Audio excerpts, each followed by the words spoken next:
Numbers 14. At ang buong kapisanan ay naglakas ng kanilang tinig, at humiyaw, at ang bayan ay umiyak ng gabing yaon. At inutusan ng lahat ng mga anak ni Israel si Moises at si Aaron, at sinabi sa kanila ng buong kapisanan, nangamatay na sana tayo sa lupain ng Ehipto. O kaya'y nangamatay na sana tayo sa ilang na ito.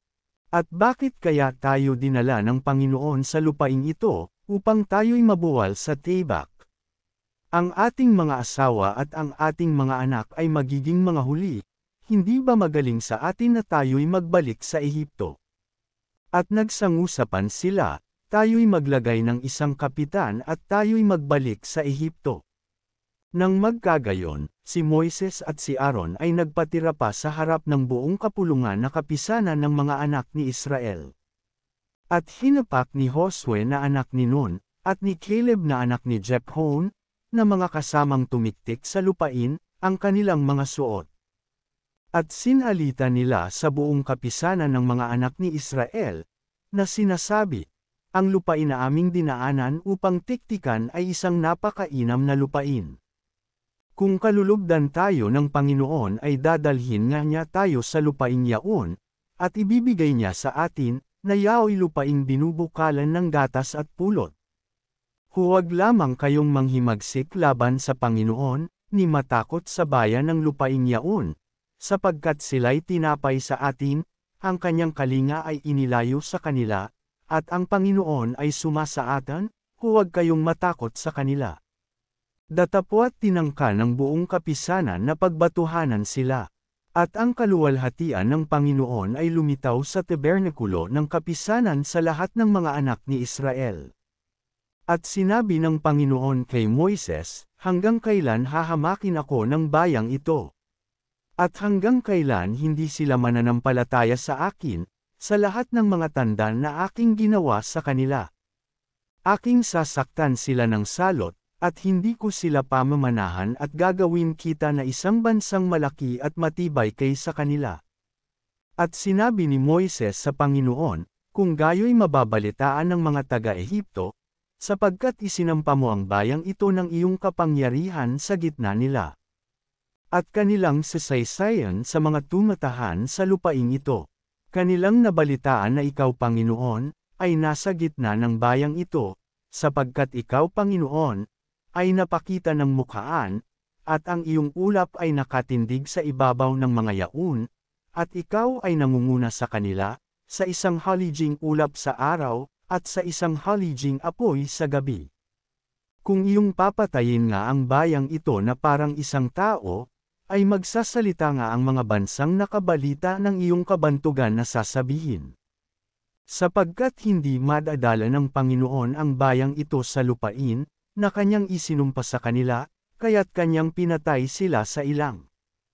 At ngayon, idinadalangan ko sa iyo, na itulot mo na ang kapangyarihan ng Panginoon ay maging dakila, ayon sa iyong sinalita, na sinasabi. Ang Panginoon ay banayad sa pagkagalit at sagana sa kawan, na nagpapatawad ng kasamaan at ng pagsalangsang, at sa anumang paraan ay hindi aariing walang muwang ang may sala, na dinadalaw ang kasamaan ng mga ama sa mga anak sa ikatlo at sa ikaapat na salin ng lahi. Ay patawad mo, isinasamo ko sa iyo, ang kasamaan ng bayang ito ayon sa kalakhan ng iyong kawan, at ayon sa iyong pagkapatawad sa bayang ito, mula sa Ehipto hanggang ngayon. At sinabi ng Panginoon, aking pinatawad ayon sa iyong salita. Ngunit tunay, na kung paanong ako'y buhay at kung paanong mapupuspos ng kaluwalhatian ng Panginoon ang buong lupa. Sapagkat ang lahat ng taong yaon na nakakita ng aking kaluwalhatian at ng aking mga tanda, na aking ginawa sa Ehipto at sa ilang ay tinukso pa rin ako nitong makasangpo, at hindi din inig ang aking tinig. Tunay na hindi nila makikita ang lupain na aking isinumpa sa kanilang mga magulang, ni sinoman sa kanila na humamak sa akin ay hindi makakakita. Kundi ang aking lingkod na si Caleb, sapagkat siya'y nagtaglay ng ibang diwa at siya'y sumunod na lubos sa akin, ay aking dadalhin siya sa lupain na kanyang pinaroonan, at aariin ng kanyang lahi. Ngayon ngay ang mga Amalesita at ang mga Kananiyo ay tumatahan sa libis. Bukas ay magbalik kayo at kayo'y pasailang sa daang patungo sa dagat na mapula. At sinalita ng Panginoon kay Moises at kay Aaron na sinasabi, hanggang kailan titiisin ko ang masamang kapisanang ito, na nag-uupasala laban sa akin? Aking narinig ang mga pag-upasala ng mga anak ni Israel na kanilang inuupasala laban sa akin. Sabihin mo sa kanila, ako'y buhay, sabi ng Panginoon, tunay na kung paano ang sinalita ninyo sa aking pakinig ay gayon ang gagawin ko sa inyo. Ang inyong mga bangkay ay manggabubuwal sa ilang na ito, at yaong lahat na nanggabilang sa inyo ayon sa inyong kabuoan ng bilang, mula sa 20 taong gulang na patanda na nag-upasala laban sa akin. Ay tunay na hindi kayo papasok sa lupaing pinagtaasan ko ng aking kamay, na patatahanan ko sana sa inyo, maliban si Caleb na anak ni Jephone, at si Josue na anak ni Nun. Ngunit ang inyong mga bata, na inyong sinabing magiging mga huli ay aking papapasukin, at kanilang makikilala ang lupain na inyong itinakuwil. Ngunit tungkol sa inyo, ang inyong mga bangkay ay manggabubuwal sa ilang na ito. At ang inyong mga anak ay magiging gala sa ilang na 40 taon, at kanilang tataglayan ang inyong pakikiapid, hanggang sa ang inyong mga bangkay ay matunos sa ilang. Ayon sa bilang ng mga araw na inyong itiniktik sa lupain, sa makatuwid bagay 40 araw, sa bawat araw ay 1 taon, ay inyong tataglayan ang inyong mga kasamaan, na 40 taon, at inyong makikilala ang pagsira ko ng kapangakuan. Akong Panginoon ang nagsalita, tunay na ito'y aking gagawin sa buong masamang kapisanang ito, na nagpipisan laban sa akin, sa ilang na ito matutunaw sila, at diyan sila mamamatay. At ang mga lalaki, na sinugo ni Moises upang tumiktik ng lupain, na nagsipagbalik, at nagpaupasala ng buong kapisanan laban sa kanya sa paghahatid ng masamang balita laban sa lupain.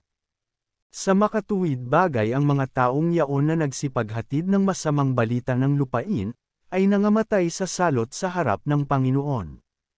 Ngunit si Josue na anak ni Nun, at si Caleb na anak ni Jephone, ay naiwang buhay sa mga taong yaon na nagsiparoong tumiktik ng lupain. At sinaysay ni Moises ang mga salitang ito sa lahat ng mga anak ni Israel, at ang bayan ay tumaghoy na mainam. At sila'y bumainggong maaga sa kinaumagahan, at umakyat sila sa taluktok ng bundok, na sinasabi, narito kami, at kami ay aakyat sa dakong ipinangako ng Panginoon, sapagkat kami ay nagkasala.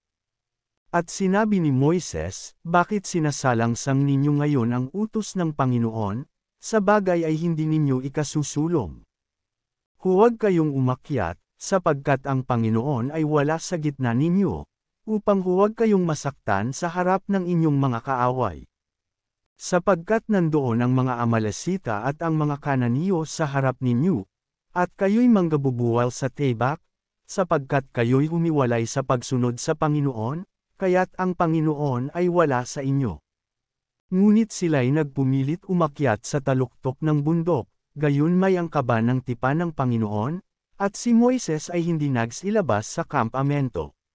Nang magkagayon ng mga Amalesita ay bumaba at ang mga Kananiyo na tumatahan sa bundok na yaon, ay sinaktan sila at nilupig silang hinabol, hanggang sa Horma.